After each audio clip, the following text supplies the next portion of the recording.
If I didn't have it, I don't think I'd be sitting in front of you right now.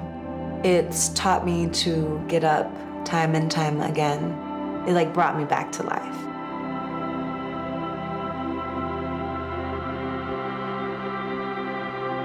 When I was about 11 years old, I began having severe stomach pains. At 12, to get a diagnosis is not some kind of oh, my life is over. It's kind of just what does this mean?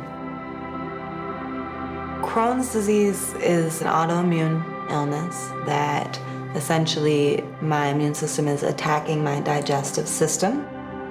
My dad has Crohn's disease, and he would tell me, your mind is gonna heal you. When I turned 18, I was getting worse.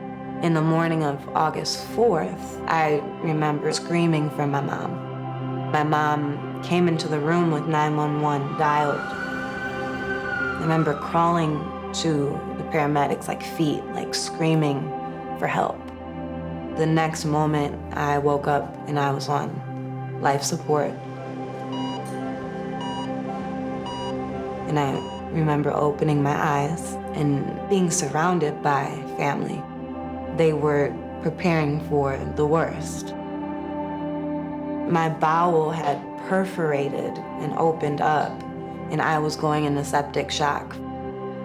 I asked my mom, what do you have from that time? And she gave me things that I wrote.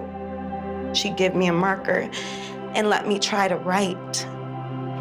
So some of this stuff says my body is aching. And where are we? Constantly asking where are we?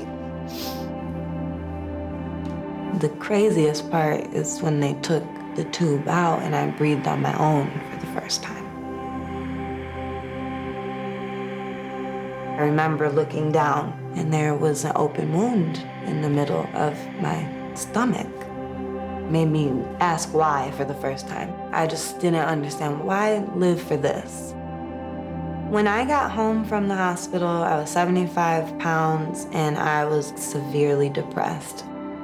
I realized I needed to cope with this. My dad had said my mind was gonna heal me. This yoga thing sounded like it got your mind together. So I started taking classes, and I remember making it all the way through the class up until the 88th minute. But it woke something up in me. So I went back again.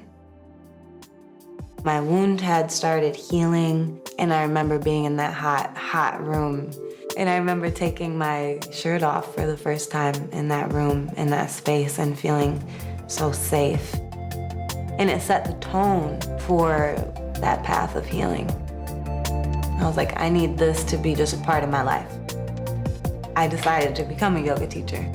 Went through a training for trauma in yoga and really understanding how our brains process the everyday things we go through, but also the really life-changing things that we go through. And life doesn't discriminate against age, gender, race. Anyone and everyone is susceptible to life's happenings.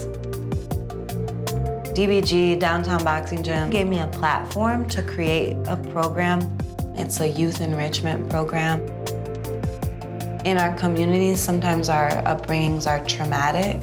Youth is more susceptible to things. They're like sponges. So I feel adding the yoga and that relaxation is teaching a level of self-care. I think about that time when I was in the hospital, when I literally wasn't breathing on my own, and then breathed for the first time. And it's empowered me in my life. It's given me power, so much power.